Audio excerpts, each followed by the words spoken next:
पहले आदमी उसको अप्लाई करेगा, आरटीओ ऑफिस जाएगा, उसके बाद अप्लाई करने के बाद फिर उसको अपना टेस्ट देने जाना पड़ेगा ऑनलाइन। अब टेस्ट देने के लिए कई बार उसको टाइम मिलता था या नहीं मिलता था। अब मान लो 100 लोगों ने अप्लाई किया और 100 के 100 लोग ही एक दिन पहुँचे, तो वहाँ पर रख होगा तो वो पूरा दिन टाइम वेस्ट कर रहे हैं। तो इसमें अभी हमने स्लॉट का बंदोबस्त कर दिया कि जैसे पासपोर्ट के लिए है, आप आरटीओ के वहाँ पे ऑनलाइन जाएंगे, अपना स्लॉट बुक कर लेंगे कि कितने बजे आप जा पाएंगे। तो उसमें स्लॉट हो गया 10 से 12 बजे तक 20 लोगों का होगा, तो 10 से 12 तक 20 लोग जो है अपना अप्लाई करेंगे। और उसके बाद 12 से 2 बजे तक, 2 से 4 बजे तक इस तरीके से आप पहले अपॉइंटमेंट ले देंगे ताकि आपकी हरासमेंट ना हो। उसके बाद अगर हमारे को डुप्लीकेट लाइसेंस लेना है तो उसमें कोई बड़ा टेक्निकल मामला नहीं है। लाइसेंस तो मेरा बना हुआ है, लेकिन गुम कर दिया। अगर वो लाइसेंस गुम हो जाता है तो मैं उसको ऑनलाइन जाऊँ और मैं प्रिंट कर दूँ, उसमें अपना नंबर डाला, लाइसेंस नंबर उसमें आ गया, मैं प्रिंट लेके अपना लाइसेंस बना दिया। और उस लाइसेंस को मेरे को फिजिकली कैरी करने का ज़रूरत नहीं है, मैं डिजी लॉकर में उसको सेव कर सकता हूँ। आपकी आरसी है उसको डिजी लॉकर में सेव कर सकता हूँ। इसी तरीके से आपका ड्राइविंग टेस्ट है, उस टेस्ट के लिए भी स्लॉट होगा, आप अपनी अपॉइंटमेंट बुक कर पाएंगे। और उसमें जो है ये सारी की सारी सर्विसेज जो है वो सारी हमारी ऑनलाइन हो जाएंगी।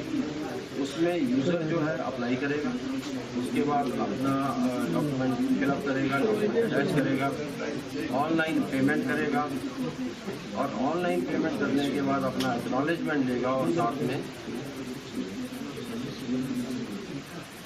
में वहाँ पे अपना जो सर्विस है उसको अवेल कर लेगा। इसके बाद आपका आ गया कॉन्टैक्ट गैरेज। कॉन्टैक्ट गैरेज में हमारा टैक्सी है, मैक्सी है, बसेस हैं, ऑटोस हैं। अब जब इसके लिए होता था कि आरटीओ साहब के पास पहले वो अप्लाई करता था, कुछ लोग शिमला में अप्लाई करते थे क्योंकि इसका जो कॉम्पिटेंट अथॉरिटी ऑफ एसटीए, अब वो ये लोग जो क्या करते थे, ये वहाँ से शिमला भेजते थे। हम कई बार फिर वहाँ पे ऑब्जेक्शन लग गया, फिर हम वहाँ पे आरटीओ के पास वापस पहुँचे, तो उसी में आपका महीना 1.5 महीने का टाइम निकल जाता। अब कुछ नहीं करना है, अब ऑनलाइन वो अप्लाई करेगा। अब मान लो आपने एप्लीकेशन अप्लाई करना शुरू किया और आपको कोई काम आ गया, आपने बीच में छोड़ दी, तो जो आपने इन्फॉर्मेशन सेव किया है वो सेव हो जाएगी। आपको अगली बार दोबारा फिल अप नहीं करनी पड़ेगी, दोबारा वहीं से चल पड़ेगा, जैसे नॉर्मल एग्ज़ाम के पेपर में भी होता है। इसी तरह से आपने उसको एप्लीकेशन को, अगर आपने कोई डॉक्यूमेंट अटैच नहीं किया तो आपकी जो एप्लीकेशन है वो सबमिट ही नहीं होगी, क्योंकि वो आपको रिमाइंड करवाएगा कि आपने डॉक्यूमेंट अटैच नहीं किया या आपने कोई इन्फॉर्मेशन नहीं भरी। तो वो अपना इन्फॉर्मेशन भरेगा, अपना पेमेंट करेगा, फीस देगा और उसको एक्नॉलेजमेंट मिल जाएगी, उसको एसएमएस आ जाएगा कि आपकी फॉर्म सबमिट होगी।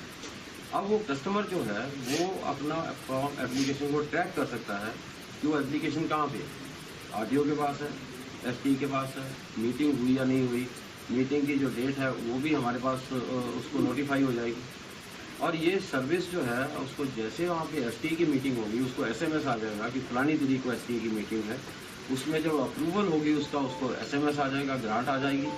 फिर वो अपना जो रजिस्ट्रेशन वाला काम है उस रजिस्ट्रेशन वाली साइट पे चला जाएगा और वहाँ पर रजिस्ट्रेशन जो है वो भी उसकी ऑनलाइन रजिस्ट्रेशन वाला प्रोसेस हो जाएगा।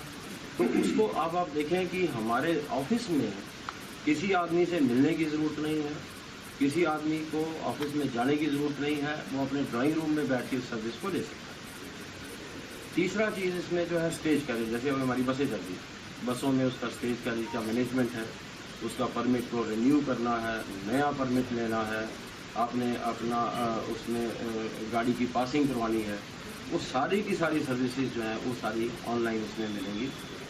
इसके साथ हमारा ड्राइविंग ट्रेनिंग स्कूल अगर किसी ने खोलना है तो उसको भी हमारे पास आने की ज़रूरत नहीं, वो ऑटोमेटिकली वो वहाँ पे अप्लाई करेगा आरटीओ साहब के पास।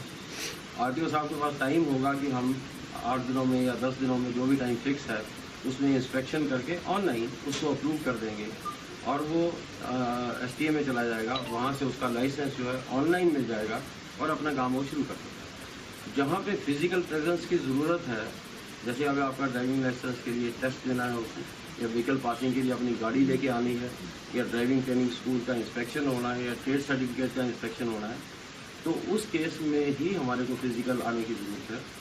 अदरवाइज़ हमारे से कोई संपर्क करने की ज़रूरत नहीं, आपको हमारे पास आने की ज़रूरत नहीं। आपको नहीं, आप तो आएंगे, लेकिन कस्टमर जो, तो ये सारा जो हमारा जो सिस्टम है ये सारा का सारा ऑनलाइन करेंगे। अब ये सिस्टम में प्रॉब्लम क्या होती है इस किस्म की चीज़ों को हम स्टार्ट तो कर देते हैं। बेसिकली अगर आप लोगों ने कुछ लोग जानते हैं मेरे को धर्मशाला वाले कि यहाँ पे जो स्मार्ट सिटी वाला ट्रेनिंग आपने ही दिया था यहाँ पे, और उसके बाद फिर ये सर्विसेज जो थी उस टाइम पे काफ़ी एक्सपीरियंस गेन हुआ और उसके मुताबिक हमने इस चीज़ को सोचा। अब इसमें क्या होता है कि कई बार हम सर्विस को अप्लाई करते हैं और सर्विस का टाइम पीरियड जो है पब्लिक सर्विस गारंटी एक्ट में 2 दिन है, 4 दिन है या 6 दिन। अब कई बार होता क्या है कि 6 दिन की बजाय उसमें 6 महीने लग जाते हैं।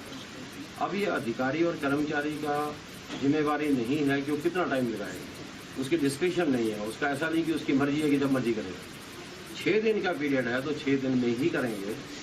अभी तक हम उसके ऊपर काम कर रहे हैं और उसमें हम कोशिश ये करेंगे कि 6 दिन का पीरियड जैसे ख़त्म हुआ वैसे ही वो डीम्ड अप्रूवल, अगर उसमें गलत अप्रूव हो गया है तो अधिकारी या कर्मचारी जिम्मेवार होगा जिसने टाइमली सर्विस नहीं दी है। और ये पब्लिक सर्विस गारंटी एक्ट में ऐसा प्रावधान है कि उसको सर्विस हमने कितने टाइम पे देना है। अब ये सर्विस मिलेगी कहाँ पे? हमारी जितनी भी सर्विसेज होती हैं इस किस्म के प्रोजेक्ट तो लॉन्च कर देते हैं, लेकिन वो कामयाब इसलिए नहीं होते कि उसमें अवेयरनेस प्रॉपर नहीं होती। तो मेरा आप सभी से रिक्वेस्ट है कि आप भी सहयोग करें। इसमें हमारा डिफरेंट मोड से हम इसमें करेंगे और आप भी इस चीज़ को अंडरस्टैंड करें। अगर मेरे से आप फ़ोन पे बात करना चाहें तो फ़ोन पे कर लें, आरटीओ साहब से पूछ लें, क्योंकि जितना लोगों को, और ये मेरा ख्याल से आपको जान के खुशी होगी कि मेरा ख्याल हिंदुस्तान में पहला ऐसा डिपार्टमेंट है जहाँ पे 100% सर्विसेज हम ऑनलाइन करने जा रहे हैं और आपको ट्रांसपोर्ट ऑफिस में आने की जरूरत नहीं, किसी भी ट्रांसपोर्ट ऑफिस में, चाहे एसडीएम का ऑफिस है, चाहे आरएलए का ऑफिस है या आरटीओ का ऑफिस। तो इसमें आपका सहयोग भी मेरे को चाहिए होगा।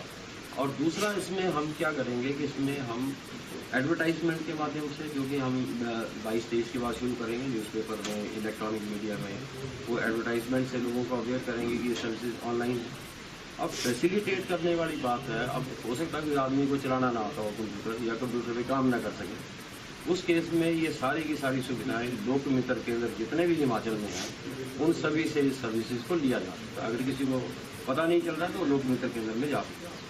इसके साथ एक यूज़र गाइड हम बना रहे हैं, क्योंकि हमारे कस्टमर फिक्स हैं।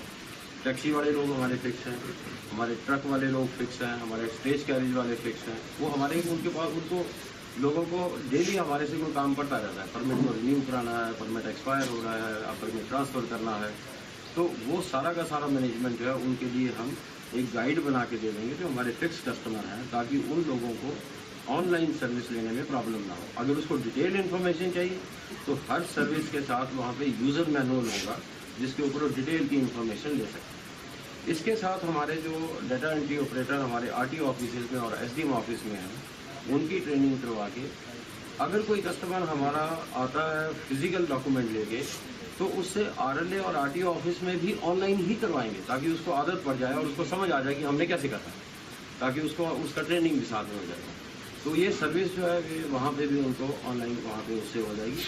तो ये इसके साथ हमारा 12 महीने के लिए, 1 साल के लिए कॉल सेंटर को एक्टिवेट करेंगे। अगर किसी आदमी को पता नहीं चल रहा है तो कॉल सेंटर में फ़ोन करके पता कर सकता है। तो मैं समझता हूँ कि अवेयरनेस के बाद, इतनी फैसिलिटेशन के बाद हम 1 साल के अंदर अंदर इस सर्विस को 100% अपने ऑफिस को फुटफॉल फ्री कर देंगे।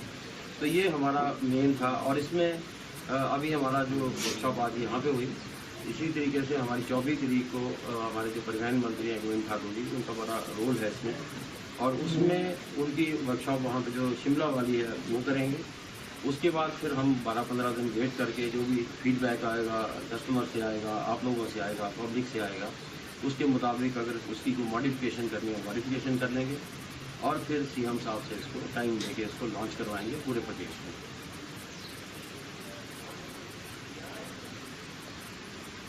पायलट प्रोजेक्ट 15 दिन के लिए बताया आपने? 15-20 दिन इसको हम चलाएंगे और उसके बाद फिर जैसे थोड़ा सेटल हो जाता है सारी चीज़ें, कोई फीडबैक चीज़ ज़बरदस्त नहीं आती है, क्योंकि ऐसा सिस्टम में कोई कमी भी रह सकती है।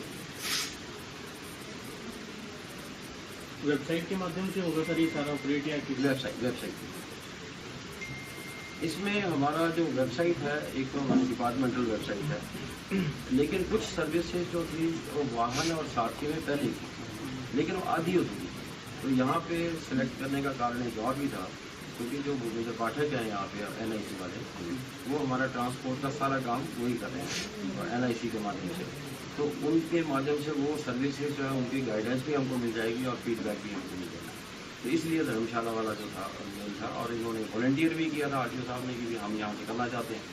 हमने कहा ठीक है, अगर 2 जिलों में हो जाता तो और अच्छी टेस्टिंग हो जाएगी, और कांगड़ा वैसे भी सबसे बड़ा जिला है और वैसे भी आपका हेडक्वार्टर धर्मशाला है, तो मेरा घर भी यहीं पे, इसलिए थोड़ा और भी इंटरेस्ट है। सॉफ्टवेयर का नाम क्या रहेगा? ये ई परिवहन व्यवस्था, ई परिवहन। स्ट्रक्चर में डिस्टर्ब होगा? हाँ जी, फीस स्ट्रक्चर में डिस्टर्ब होगा? नहीं, देखिए फीस स्ट्रक्चर का अभी थोड़ा, ये आपने बिल्कुल ठीक पूछा है। अब इसमें क्या होता था, जैसे मान लो शादी के लिए लोग बसें बुक करते हैं, स्टेज करी बस। अब एक आदमी जसूर में ऑपरेटर है, अब वो जसूर से स्पेशल परमिट लेने यहाँ पे धर्मशाला आता था। अच्छा, एक दिन आया, उसको नहीं मिला परमिट, आरटीओ साहब नहीं है कि मीटिंग में चले गए। दूसरे दिन आया, फिर वो वहाँ पे चला गया, अपनी कार लेके आएगा, अपना खर्चा करेगा। तो इसमें हम ई गवर्नेंस चार्जेस में भी 50 रुपये 100 रुपया उसमें हम लगा देंगे, ताकि क्योंकि अल्टीमेटली अब ये हमारा जैसे अभी इसमें एप्लीकेशन डेवलपमेंट में बाकी चीज़ों में खर्चा हो रहा है, तो आने वाले समय में क्योंकि तो डायनेमिक प्रोसेस है, इसके साथ सारा चीज़ें ख़त्म नहीं हो जाएंगी। उसके बाद जो अगली चीज़ है उसमें हमारे को इनकम भी चले, लेकिन ऐसा कोई फीस नहीं बढ़ेगी, सिर्फ इसमें हम उसमें ई गवर्नेंस के चार्जेस दे सकते हैं, है ना, उसके लिए वर्कआउट कर रहे हैं अभी। सर कोई सेफ्टी मेजरमेंट्स लिए हैं? जैसे किसी ने अपना लाइसेंस डाउनलोड करना है तो हर कोई किसी का भी लाइसेंस डाउनलोड कर सकता है, कोई ऐसा कुछ अटैच OTP मोबाइल के साथ कुछ ऐसा? बिल्कुल, इसमें जो आपका जैसे अभी आप लॉगिन करेंगे उसका प्रोसेस ये है कि फर्स्ट टाइम आप रजिस्टर करेंगे, रजिस्टर करने के बाद OTP आपके पास आएगा, फिर आपका यूज़र नेम और पासवर्ड आपका जैसे नॉर्मल एप्लीकेशन में रहता है। तो उसमें ऐसा नहीं पॉसिबल है कि मैं आपका लाइसेंस डाउनलोड कर लूँ या आपने मिला कर दिया, ऐसा नहीं। बाकी जैसे जैसे अभी चलेंगे आगे, हो सकता है कुछ चीज़ें हमारे को ऐसे मिले। अब जैसे मैं आपको बोल रहा था कि हम डीम्ड अप्रूवल वाला जो है उसके ऊपर हम काम करेंगे, तो उसमें हम ये देखेंगे कि कोई ऐसी सर्विस ना डीम अप्रूव हो जाए जिसमें बाद में हमारे को नुकसान हो और उसमें कोई प्रॉब्लम हो जाए। तो एक एक सर्विस को चुन के कौन सी सर्विस को हमने डीम्ड अप्रूवल में डालना है, इसमें हम ये भी सोच रहे हैं, जैसे मैंने आपको उदाहरण दिया वहाँ पे स्पेशल परमिट वाला। अब ये प्रैक्टिकल जो इश्यूज़ हैं, अब जैसे अभी मान लो शादी होती है किसी की, तो बस को बुक कर लेता महीना भर पहले, लेकिन कई बार वो सवेरे बोलता है कि शाम को मेरे को बस चाहिए, तो उसको इमीडिएटली परमिट चाहिए। तो हम जैसे अपना पासपोर्ट के लिए है वैसे हम तत्काल सर्विस भी कर सकते हैं, उसमें डबल फीस करके और तत्काल सर्विस 24 घंटे के अंदर भी दे सकते हैं। इस किस्म के फीचर हम डालेंगे, लेकिन वो मैं जैसे आपको ये कहा कि ये सब चीज़ें जो होती हैं ये आपका एक्सपीरियंस के ऊपर होता है। तो इवन आप as a not a best, even otherwise भी अगर आपको लगता है कि आपको सुझाव कोई है तो आप मेरे को भेज सकते हैं। वैसे आप में से बहुत सारे लोग फ़ोन भी करते रहते हैं, फ़ोन पे बात होती रहती है आपसे, तो आप इंफॉर्मेशन दे सकते हैं या सुझाव भी दे सकते हैं, ताकि इस चीज़ को हम और भी अच्छा बना सकें। और सर जैसे डॉक्यूमेंट का किस तरीके से रहेगा, जैसे क्योंकि अगर लाइसेंस के लिए अगर जाते हैं तो काफ़ी डॉक्यूमेंट्स का प्रोसेस होता है, इसमें किस तरीके का प्रोसेस रहेगा कि ये भी ऑनलाइन होगा सारा या नंबर पड़ेगा और उसके बाद ऑफिस में जाके सबमिट करवाने पड़ेगा? पूरा ऑनलाइन, उसमें ऑनलाइन होगा। मैंने आपको जैसे बताया ना कि इसमें अभी जैसे डॉक्यूमेंट है, तो आज एक बड़ा ऑपरेटर ने अच्छा प्रेशर उठाया कि हम एक बार डॉक्यूमेंट जब अपलोड करते हैं तो उसकी फ़ोटो खींचते हैं और वो 5 MB से ऊपर हो जाता है, लेकिन वो डॉक्यूमेंट लेता नहीं हो। इसमें तो होगा कि आपका जैसे आप वो लर्नर लाइसेंस के लिए या ड्राइविंग लाइसेंस के लिए करेंगे तो उसमें लिस्ट आ जाएगी कि कौन कौन से डॉक्यूमेंट आपको चाहिए, या आपको बता दिया जाएगा कि आप ये डॉक्यूमेंट क्या रखें भरने की। अब आपने उसमें फ़ोटो खींची तो फिर पाठक साहब ने बताया कि उसका स्क्रीनशॉट लेके आप उसको अपलोड कर सकते हैं। दूसरा, जैसे मैंने आपको कहा कि आप उसको लोकमित्र के अंदर जाके भी कर सकते हैं, है ना। अगर आपके पास स्कैनर नहीं है या आपको अपलोड करने की व्यवस्था नहीं है तो आप लोकमित्र के अंदर में जाके कर सकते हैं। या फिर हम ऐसा सोच रहे हैं कि अभी RTO ऑफिस में हम कियोस्क लगा दें, तो जहाँ पे आप गए और आपको पता नहीं है, जानकारी नहीं है, तो हमारा जो ऑपरेटर वहाँ पे DIO है हमारे, वो वहाँ पे आपको असिस्ट कर देंगे कि आपने इस तरीके से फिलअप करना, ताकि अगली बार आप। वैसे अगर आप देखें तो अब आप देखो 2-3 चीज़ें जो है ना, अब आप देखें बैंकिंग वाला जब नया शुरू हुआ था तो इवन मेरे को भी डर लगता था, क्योंकि आपने जब ATM में पैसे डालते थे, आप कार्ड को डालते थे तो कहीं में तो आप वो निकाल सकते थे, और फिर बीच में एक आ गया कि उसने पूरा कार्ड ही अंदर चला गया, है ना। इवन आई वॉज वरीड कि यार मेरा कार्ड ही कुछ पता नहीं बाहर आएगा नहीं आएगा। लेकिन आज देखो, आज किसी को प्रॉब्लम नहीं, आज तो हर आदमी उसमें कर रहा है। मोबाइल जब नया आया था तब हमें ऑपरेट करना नहीं आता था, लेकिन ये डिपेंड करेगा कि हमारी अवेयरनेस कितनी है, हमारी ट्रेनिंग कितनी है, लोगों को कितना फैसिलिटेट। धीरे धीरे लोगों को इसमें डुप्लीकेट लाइसेंस का प्रोसेस कैसे रहेगा? तो डुप्लीकेट लाइसेंस अप्लाई करना होगा। नहीं, डुप्लीकेट लाइसेंस का सेम है। आप उसमें जैसे जाएंगे इस पे ना, तो उसमें आपको सर्विसेज आ जाएगी कि लाइसेंस का आपने डुप्लीकेट लेना है, रिन्यू करना है, नया लाइसेंस लेना है। तो उसके बाद आप जाएंगे तो आपको एप्लीकेशन जो है यूज़र फ्रेंडली है, आपको अपने आप उसको आगे ले जाएगा। उसको आप करेंगे और उसको आप ऑनलाइन ही डाउनलोड करेंगे। मैं रिपीट कर रहा हूँ, इन्हें भी आपको डुप्लीकेट लाइसेंस की जरूरत ही नहीं पड़ेगी। अब जैसे एम परिवहन है, उस पर आप अपना वर्चुअल डीएल जो है वो डाउनलोड कर सकते हैं और वो आपका वैलिड डॉक्यूमेंट माना जाएगा जब भी उसकी चेकिंग हो। सर इसमें जैसे किसी ने अप्लाई किया, कुछ भी आपका रजिस्ट्रेशन हो या कुछ भी, तो ये अप्रूव आपकी तरफ से कितने दिन में आ जाएगा? नहीं, उसमें मैंने आपको जैसे बताया ना कि हमारा जो पब्लिक सर्विस गारंटी एक्ट है, उसमें डिफरेंट टाइम पीरियड है। अब जैसे आपका कॉन्ट्रैक्ट गैरेज का परमिट है, अब कॉन्ट्रैक्ट गैरेज के परमिट में उसमें टाइम पीरियड कोई मेंशन नहीं है उसका, वो STA की मीटिंग में होगा। अब पहले प्रॉब्लम डिले कहाँ पे होती थी कि वो पहले RTO के पास जाते थे, उसके बाद वहाँ से वो बाई पोस्ट जाता था शिमला में, फिर वहाँ से ऑब्जेक्शन लगता था, फिर वापस आता था, तो उसमें डिले हो रहा है। अब क्या होगा कि आपने जैसे अप्लाई किया, तो आप फॉर एग्जांपल आपने टैक्सी के परमिट के लिए अप्लाई कर दिया, अब आपको SMS आ जाएगा कि आपकी एप्लीकेशन सक्सेसफुली सबमिट हो गई। RTO साहब ने उसको एक्सेप्ट कर लिया, फिर वो ऑटोमेटिकली ऑनलाइन हो, तो वो STA में चली जाएगी और STA के एजेंडा जो है वो भी ऑटोमेटिकली फ्रेम होता जाएगा। उसके बाद 2 महीने के बाद या 15 दिनों के बाद STA की मीटिंग फिक्स होती है, तो आपको SMS आ जाएगा कि STA की मीटिंग फलानी तारीख को फलाने महीने में फिक्स होगी। उसके बाद आप उस मीटिंग का वेट करेंगे, उसको जैसे अप्रूवल आएगा तो आपको आ जाएगा कि आपका जो एप्लीकेशन थी अप्रूव हो गई है। ग्रांट लेटर जो है वो इनके पास पहुँच गया। ग्रांट लेटर को आप डाउनलोड करेंगे, आप अपना बस को खरीदेंगे, रजिस्टर भी ऑनलाइन करेंगे। ऑनलाइन रजिस्ट्रेशन करने के बाद आपका जो परमिट है वो आपको ऑनलाइन मिलेगा। सर जैसा कि पूरे प्रदेश में चल रहा है, कांगड़ा में चल रहा है, जैसे RC वाली सुविधा काफ़ी बेहतर मिल रही है, अब लोगों को स्ट्रगल नहीं करना पड़ रहा है, लेकिन इसके लिए अब क्या प्रयास रहेगा कि जैसे लोगों को तक पहुंचा जाए? क्योंकि पहले तो लक्ष्य यही रहेगा कि लोगों को पहुंचा जाए, उनको समझाया जा सके, तो इसके लिए क्या प्रयास रहेंगे? नहीं, इसमें जैसे भी आप देखेंगे हमारे पास जैसे RC वाला सुविधा हुई है। अब RC की सुविधा इसलिए हुई कि डीलर पॉइंट के ऊपर उनको ट्रेनिंग दे दी और डीलर्स ने अपने आप काम करना शुरू कर दिया। लेकिन अभी भी उसमें अभी हमारे नॉलेज में आया कि बहुत सारी जगह के ऊपर 6 दिन का टाइम है, लेकिन उसमें 2-2 महीने लग रहे हैं। तो अभी हमने पिछले 3-4 दिनों के अंदर वो सारे के सारे केसेज जो हैं अगले 2-3 दिनों में क्लियर हो जाएंगे। वो यथार्थी थी, ऐसा नहीं कि कोई कारण था उसका, लेकिन वैसे ही वो नहीं हुआ। ऐसा ही जैसे मैंने आपको बोला कि इसका तरीका ये रहेगा, इसका कामयाबी का तरीका ये है कि जब तक हम लोगों को एम्पावर नहीं करेंगे, लोगों को अब एजुकेट नहीं करेंगे, तो उसका काम नहीं हो पाएगा। तो उसके लिए जैसे मैंने आपको पहले कहा कि फर्स्ट यूज़र गाइड, सेकेंड आपका जो एडवर्टाइजमेंट के माध्यम से इलेक्ट्रॉनिक और प्रिंट मीडिया में, थर्ड उसके बाद हमारा लोक मित्र केंद्र में जाके वो सर्विस ले सकते हैं आप, जैसे वो डीलर पॉइंट पे ले रहे हैं। लोक मित्र केंद्र के लोग तो एक्सपर्ट हैं, उनको पता है सारा। इसके साथ हमारा RTO ऑफिस में जब आएंगे तो वहाँ पे हमारे लोग जो हैं, हमारे जो डाटा एंट्री ऑपरेटर हैं, वो आपको फैसिलिटेट करेंगे। तो मेरा ख्याल से इससे हमारा काफ़ी लोगों में एजुकेशन आ जाएगी और इसमें सर्विस में देने में कोई प्रॉब्लम नहीं आएगी। तो कितने समय से इस प्रोजेक्ट पे काम चल रहा है और कितना खर्चा है और क्या प्रॉब्लम्स आई हैं?